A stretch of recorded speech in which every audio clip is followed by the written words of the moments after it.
Now, first off, I just want to make it very clear that I am a fan of this show. I love this show and think that it's incredibly special, wonderful, and enjoyable program. It's because of that love for this show that I make this video. I mean, all respect to the Crewniverse and everything. This is not a hate video. I just want to share my opinion is all. We will protect your Earth, and we will protect your Earth, and we will protect you. Hey guys, it's Leo Kojem and welcome to another video. I'm back to talk about Steven Universe and actually have a discussion about something that I have honestly wanted to talk about for a long time. And with the recent premiere of the Season 5 finale, how could I not talk about it? Now, Change Your Mind is by far one of the best episodes of the show, and I mean that. With all the revelations, all the action, all the fusions, all the fantastic things that happened in this episode, it's definitely going to be one to remember. I absolutely love this episode, and it just brought such a huge smile to my face. However, with this finale and everything that happened in it, there comes a big problem that many have talked about, and that's the idea that parts of the finale felt very rushed, particularly the ending itself and Yellow and Blue Diamond's redemptions. And honestly, I agree with this sentiment. These parts felt particularly rushed. While they were just certainly great moments, there isn't as much build-up to them as they should have had. Now, this I believe comes from the overall lack of focus that the show has had as early as Season 4. Season 3, in my opinion, was one of the best seasons the show had ever had, and after everything that went down, Steven's universe really began to start opening up for us. A lot of plot points were resolved, we were getting answers, and there were just a lot of mysteries left to be solved in the show. We were excited to see where they would go from there. And how exactly did they repay us after that? With a lot of filler and miscellaneous adventures, with the only real scenarios coming back to the plot in Season 4 being the space arc, and eventually, before we got back to the meat of things with the trial arc, only to forget about everything and have a dumb love issues arc, and finally come back full circle when we finally got to the big Rose's Pink Diamond reveal.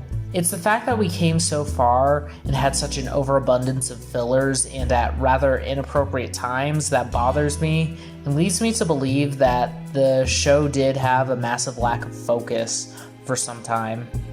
Now, this doesn't mean that I'm completely against Townie episodes. On the contrary, some of my favorite episodes are Townie episodes. However, the placement of these can be really bad at times.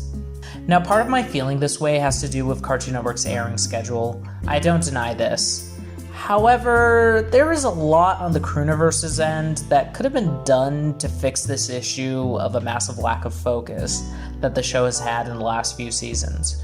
We didn't really need an episode about Ronaldo joining the Crystal Gems so late in the game. We didn't need a sequel to Tiger Millionaire, and we especially didn't need to deal with 14-year-old love problems when Lars was trapped in space.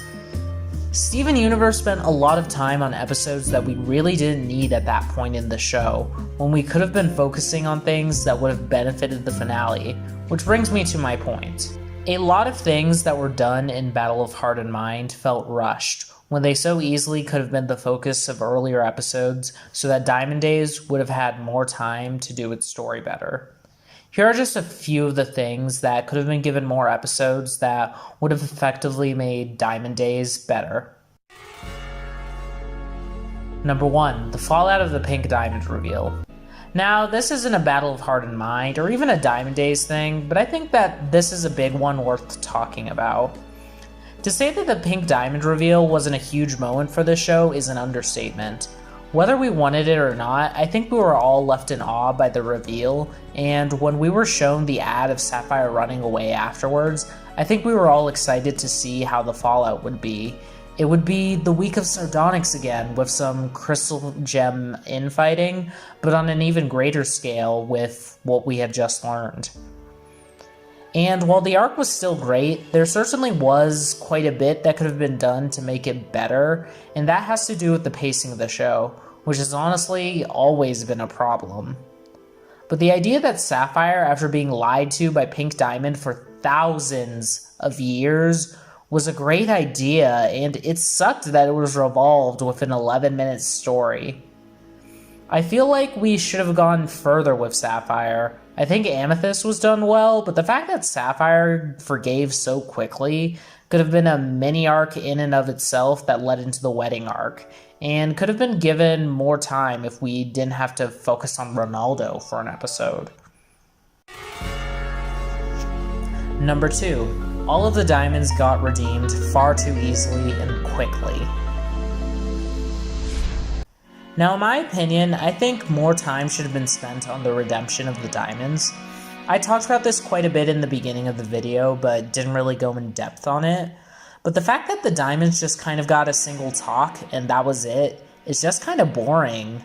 I mean, sure, Blue and Yellow were more willing to listen to Steven ever since the reveal that he was Pink Diamond, and that was great. But throughout the Diamond Days arc, they are mostly stuck in their ways about Homeworld, the whole system, how things should be done, and etc. We only really see a hint of them being more interested in Familiar, where Yellow and Blue are in their hot tub and sauna respectively. A lot more time should have been spent on Blue and Yellow with Steven slowly breaking through to them so that the eventual full redemptions in the showdown between Blue and Yellow and Change Your Mind would have been much more rewarding for the audience instead of the quick switch that we got for them. As for White, I'm actually more okay with her considering the way in which she was redeemed. However, I feel like she could have put up more of a fight. She just kind of had one speech, threw a few hits at Steven's gem, and then one diss track later, and we have a blushing baby diamond who's now changed her ways. This could have been fixed with maybe having full focus on redeeming White and Change Your Mind, rather than keeping Yellow and Blue in to give far more focus on White than given, since I think the how was good, it just needed more time. 3. One of the fusions should have been introduced in an earlier episode. First of all, not Obsidian. Let's be realistic. But while I love both Sunstone and Rainbow Quartz 2.0, I thought that their reveals were stunning when I first watched them, but honestly, the more I watched, the more I realized that one of them should have been revealed earlier. In my personal opinion is that the one that should have been revealed earlier is Rainbow 2.0. Fusion has always been such an important part of the show. It's an intimate bond between two gems in the greatest form of a relationship that they can have.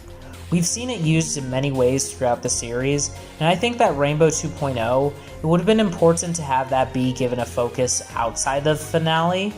Steven and Pearl have always had a good relationship.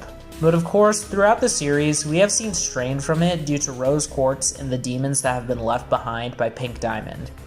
So what better way than to strengthen the bond than to have them fuse in a very special episode that not only would have been good for Pearl's development as a character, but their relationship as a whole. Rainbow 2.0 is very important, and I just kinda dislike that they were introduced here in this way, despite it being great. Just say, "we fused" in a hug isn't quite enough for something that would have been so important to Pearl. I think we were definitely due for a fusion reveal in Change Your Mind, but I don't think it should have been Rainbow 2.0. Not without the focus given, as it would have been huge for Pearl as a character. Number 4. The off-colors just kinda show up at the end. Now, this really is an issue that I haven't yet to bring up, and that's the fact that the show being solely in Steven's perspective can be, well, sometimes it's great and works out super well. Other times, not quite as much. Sometimes the viewer has to fill holes for themselves on what happened to other characters away from Steven, and this isn't necessarily a bad thing. For characters like Jasper and Garnet, it works okay because a lot of the things that happened off screen, they had them roughly stay the same as characters despite these things, or their sudden appearances were added for dramatic effect. For characters like Lars and the Off-Colors or Lapis Lazuli, not so much. Let's take a moment to talk about Lapis.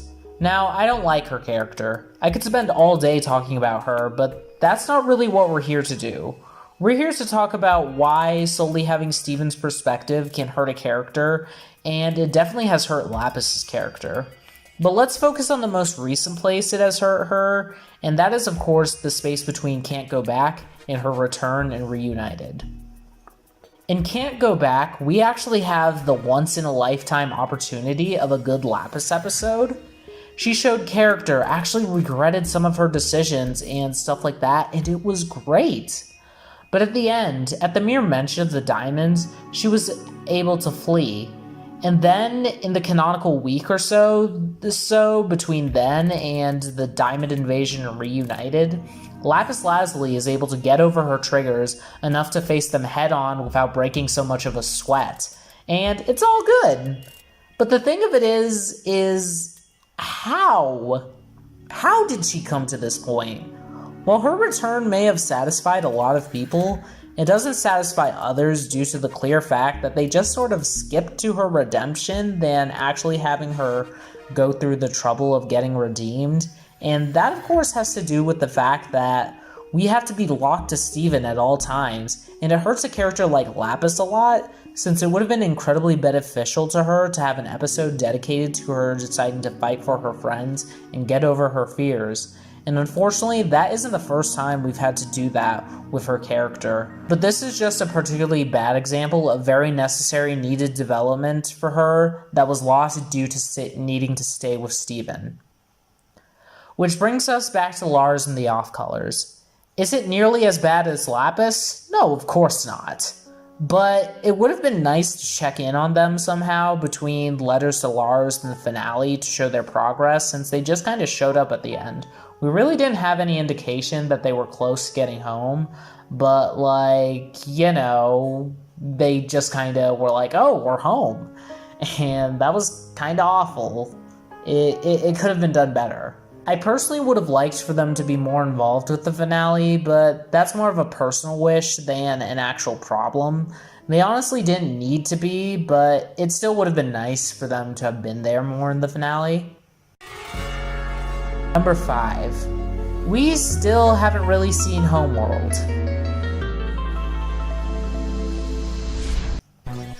This is going to be my last point in this video, but we have seen very, very little of Homeworld, and that is honestly disappointing. Since Homeworld was first revealed to actually be a thing to us back in Season 1, I think everyone in the fandom wanted to see it. And we have seen it. We got a full view of the planet, we got a bit of where the diamonds hang around, which I guess we could consider its capital city or something, since the courtroom, the individual diamond citadels, and I guess the ballroom are there, and we got a look at Homeworld's underground in the kindergarten as well. But that's about it. I don't know about you all, but I think keeping Homeworld a bit of an unknown to us even at this point is kind of bad. What else does this place have to offer outside of the diamond stuff? Where are the paradox? Where are the quartzes? Where is everybody? The only time we really see other gems outside of our main characters, the pebbles, the occasional guard, and the like, is when they're welcomed to the planet in Legs from Here to Homeworld, and then they all just disappear again as if they were never there. Homeworld is not only pretty unexplored, but it's also pretty empty too. Which is a shame, because I feel like Diamond Days would have been a great opportunity to explore the planet and see what it has to offer instead of a couple of new rooms in the same area that we saw the last time we were there. More time could have been given to us to see Homeworld for real. There's probably more that I missed out on that could have been used to make Diamond Days and Change Your Mind and other things that could have been given more focus better if they had been given the time. Of course, they only had a certain number of episodes after all. But the number of missed opportunities, things that felt rushed, or could have been expanded upon in Diamond Days that could have easily been fixed if we didn't have episodes like Rocknaldo to focus on when more important things could have been given to this episode and all of Diamond Days to do everything that it wanted to do and make it so that it just did not feel as rushed as the fandom feels that it did. But these, of course, are my own opinions. At the end of the day, I enjoyed Diamond Days, and I absolutely loved Battle of Heart and Mind, and think that not only is it one of the best episodes in the show, it is a powerful start for 2019 in animation, and I can't wait to see how Steven Universe, Cartoon Network, and animation as a whole have to offer for the rest of the year. But what do you all think, though? Do you think I'm right? Or am I just not quite grasping the problem? Let me know in the comments below, and thanks so much for watching. If you like this video and want to hear more from the Lyoko Gem, then please like, subscribe, and follow my social media at Tumblr, Twitter, and Discord, all linked below. But thanks so much for watching, and with all of that being said, this has been the Lyoko Gem, a warping out.